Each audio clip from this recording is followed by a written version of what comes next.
Book 4, Canto 1. The birth and childhood of the flame. In this high signal moment of the gods, answering earth's yearning and her cry for bliss, a greatness from our other countries came, a silence in the noise of earthly things immutably revealed the secret word. A mightier influx filled the oblivious clay. A lamp was lit, a sacred image made. A mediating ray had touched the earth, bridging the gulf between man's mind and God's. Its brightness linked our transience to the unknown. A spirit of its celestial source aware, translating heaven into a human shape, descended into earth's imperfect mould, and wept not, fallen to mortality, but looked on all with large and tranquil eyes. One had returned from the transcendent plains, and bore anew the load of mortal breath, who had striven of old with our darkness and our pain. She took again her divine unfinished task. Survivor of death and the aeonic years, once more with her fathomless heart she fronted time. Again there was renewed, again revealed, the ancient closeness, by earth vision veiled, the secret contact broken off in time, a consanguinity of earth and heaven, between the human portion toiling here and an as yet unborn and limitless force. Again the mystic deep attempt began, the daring wager of the cosmic game. For since upon this blind and whirling globe Earth-plasm first quivered with the illumining mind, and life invaded the material sheath, afflicting inconscience with the need to feel. Since in infinity's silence woke a word, a mother wisdom works in nature's breast to pour delight on the heart of toil and want, and press perfection on life's stumbling powers, impose heaven sentience on the obscure abyss, and make dumb matter conscious of its God. Although our fallen minds forget to climb, although our human stuff resists or breaks, she keeps her will that hopes to divinize clay.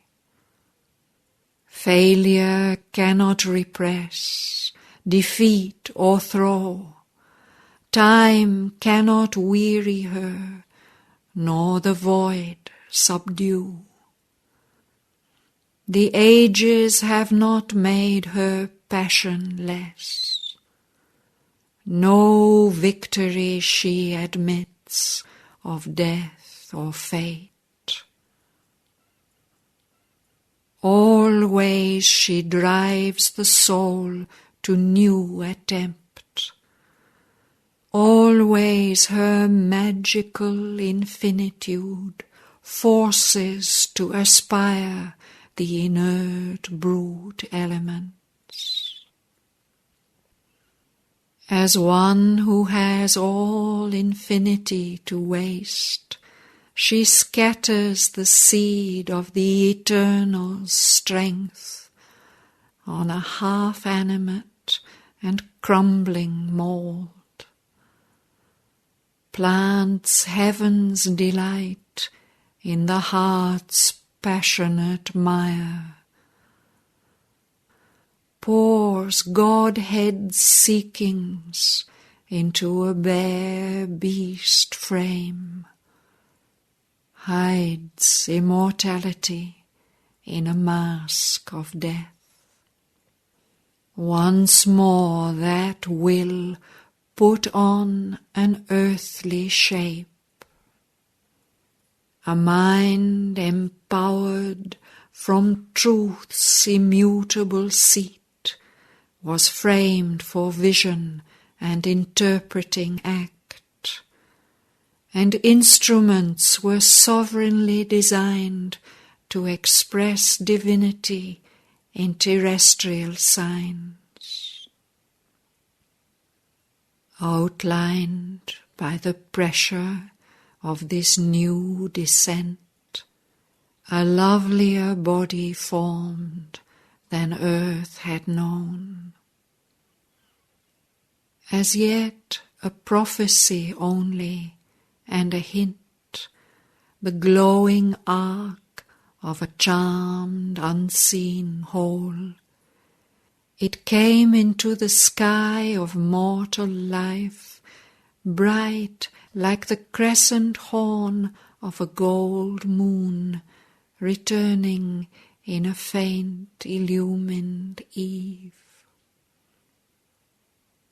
At first, glimmering like an unshaped idea, passive she lay, sheltered in wordless sleep, involved and drowned in matter's giant trance. An infant heart of the deep-caved world plan, in cradle of divine inconscience wrought by the universal ecstasy of the suns. Some missioned power in the half-wakened frame nursed a transcendent birth's dumb, glorious seed, for which this vivid tenement was made. But soon the link of soul with form grew sure. Flooded was the dim cave with slow, conscient light. The seed grew into a delicate, marvelous bud.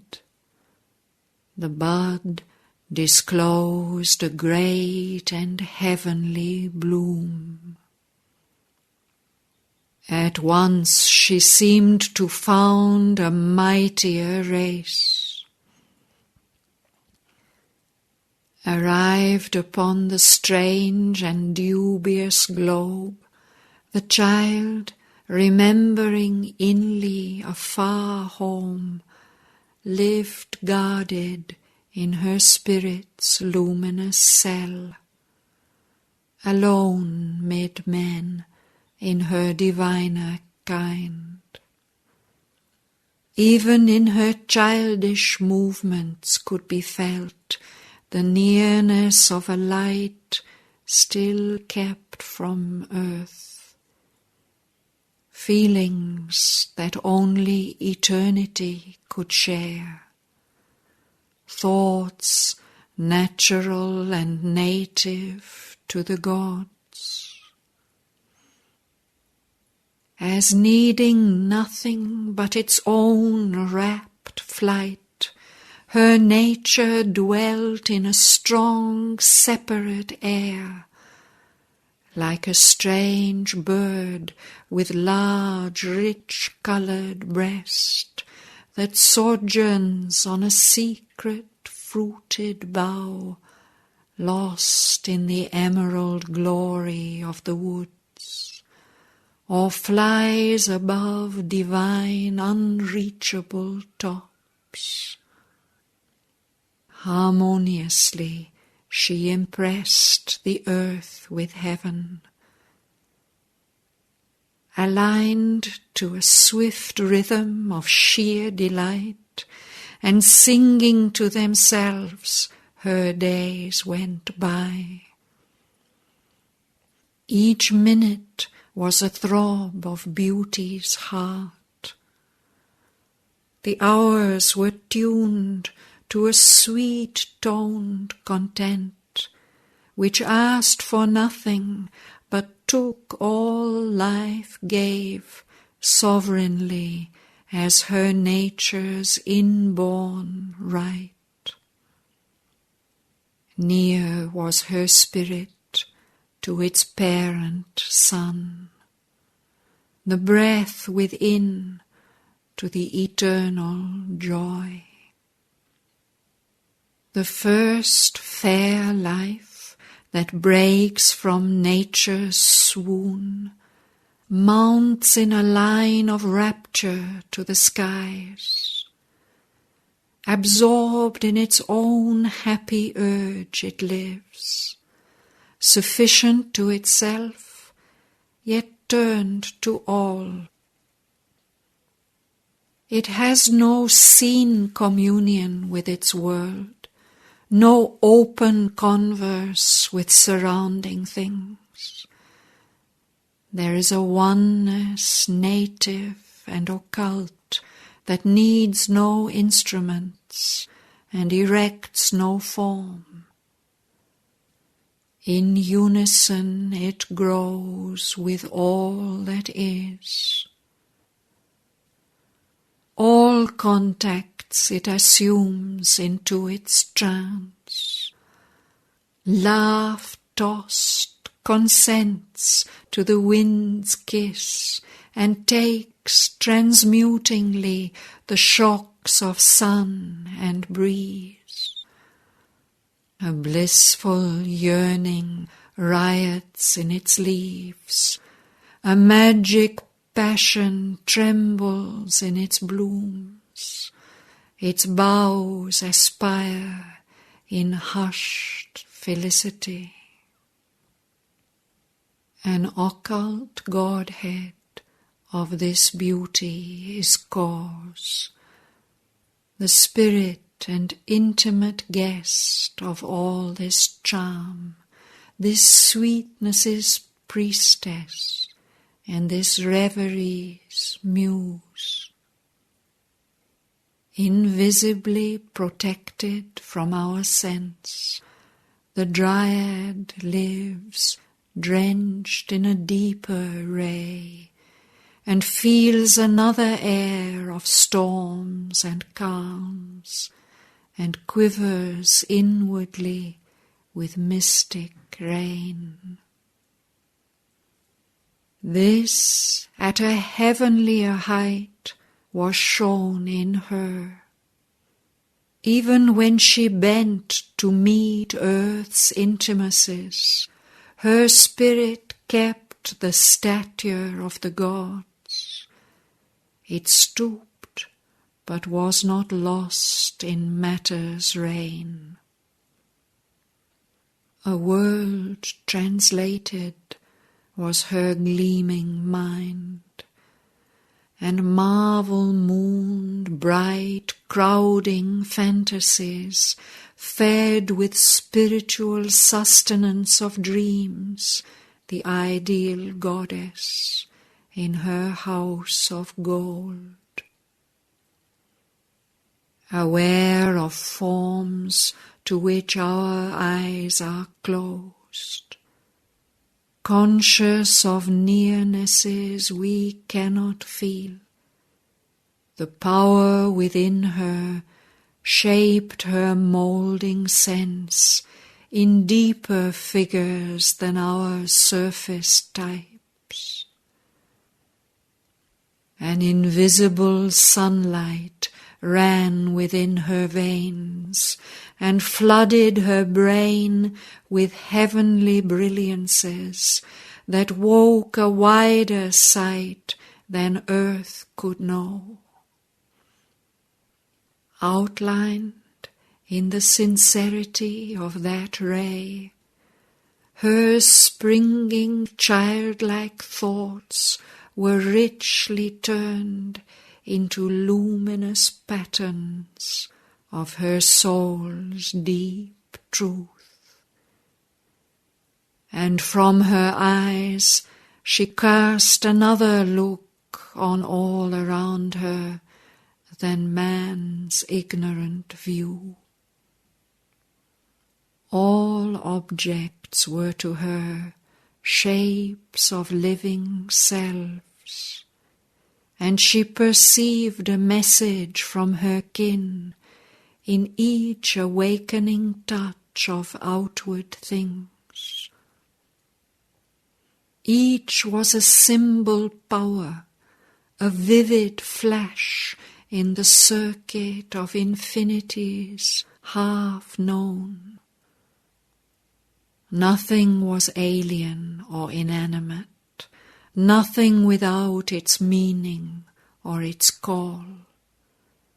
For with a greater nature she was one.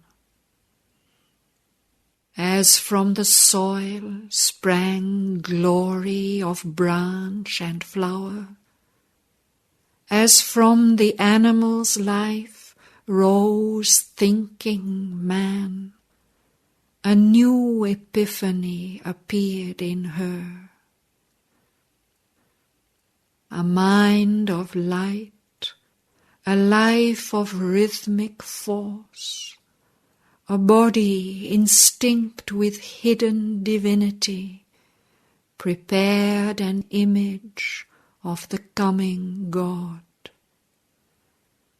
And when the slow rhyme of the expanding years and the rich murmurous swarm work of the days had honey-packed her sense and filled her limbs, accomplishing the moon orb of her grace, self-guarded in the silence of her strength, her solitary greatness was not less.